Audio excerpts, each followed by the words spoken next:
All right, chapter 6, which is ethics, economics, and social sustainable development. This is a really short chapter. There isn't a lot in it that we need to know, so we're gonna cruise through and bypass. All right, so the case study is actually pretty interesting. It's about Costa Rica and how they value its ecosystem services, and we learned about those in the last chapter. These are basically the things that the environment give us that we can't put a monetary value on. So basically what Costa Rica did was they paid private landholders to conserve forests. All right, and the ecosystem forests that the ecosystem services the forest provided are in these 4 bullet lists. You should know these, memorize them. These are pretty much the generic reasonings for all conservation and ecosystem services. So watershed protection, biodiversity, scenic beauty, and carbon sequestration. These are all the reasons why we need to conserve our forest in general. Okay, so definitely make sure you know those. All right, skip. Okay, now there's a couple of guys and dudes from the past that you need to know. The first one is John Muir. Okay, he was a preservationist, and he was the founder of the Sierra Club. So he wanted to preserve everything the way that it was. And in this photo, it's known of him having this very, very popular meeting with Teddy Roosevelt at Yosemite National Park. And after being on this trip with him, Teddy Roosevelt went back and he preserved 5 new national parks. So again, he wanted to save everything. Okay, John Muir. Now, Gifford Pinchot, he was a conservationist, all right? He wanted to use resources, but without depletion. And he founded the U.S. Forest Service, so here he is. So basically, he was okay with the parks where you're allowed to cut down the trees, but as long as you plant new ones. So you're never going to actually run out. You're replacing what you use. Unfortunately, these 2 guys, they did not like each other because they had completely different views on what we should do with our forests and our environment. So just make sure you know that. Okay, Emerson, Whitman, and Thoreau. You just need to know that they were art authors who wrote about nature. Okay, and they published a lot of works related to nature. All right, Aldo Leopold. Here he is. He was an environmental ethicist. He believed that humans and nature are interconnected. This is where your ecosystem services come back into play. He wrote The Land Ethic and a Sand County Almanac. So he's the one who tried to make us realize that we do have a relationship, that we do depend on the environment and the ecosystems for things, and that we need to remember that and realize that we can't put a price tag on things. All right. The next term that you need to know is at the bottom of this page, and it's environmental justice. And basically, it's the fair treatment of all people with environmental laws and policies. Unfortunately, and historically, and still to today, the poor and minorities are often exposed to greater share of pollution, hazards, and poisoning.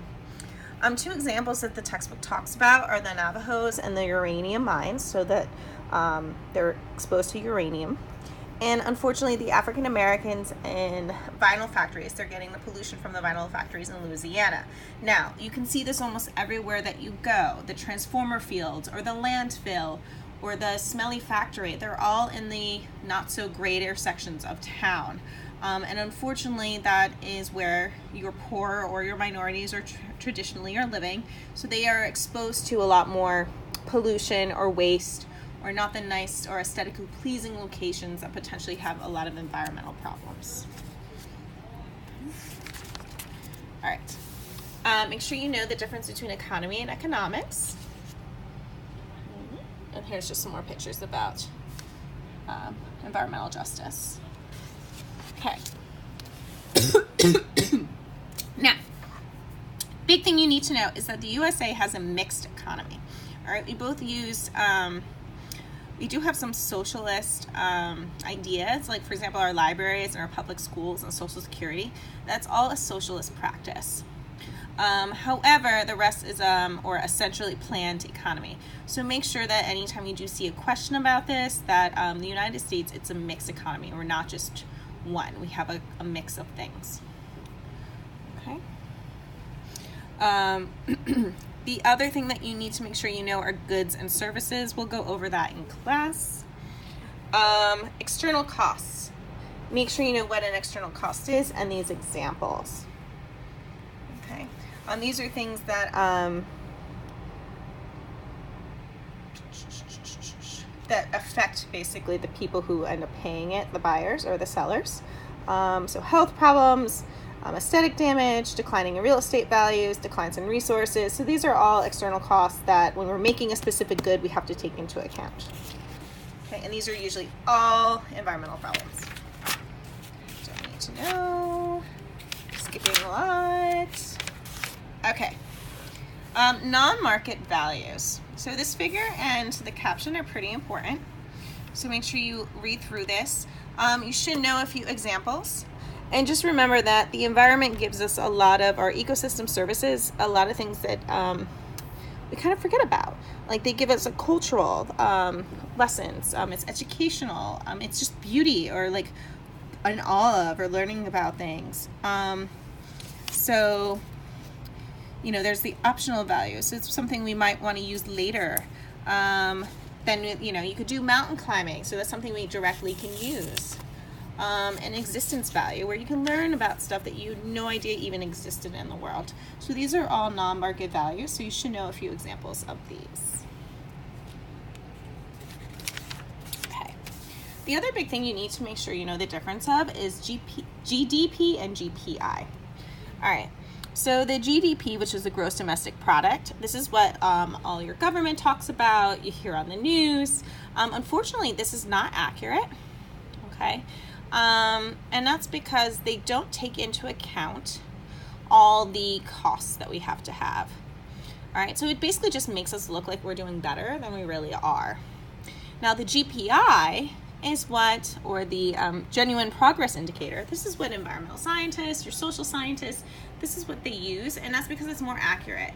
And that's because it does take into account all these extra costs, the environmental costs, the social costs, economic costs.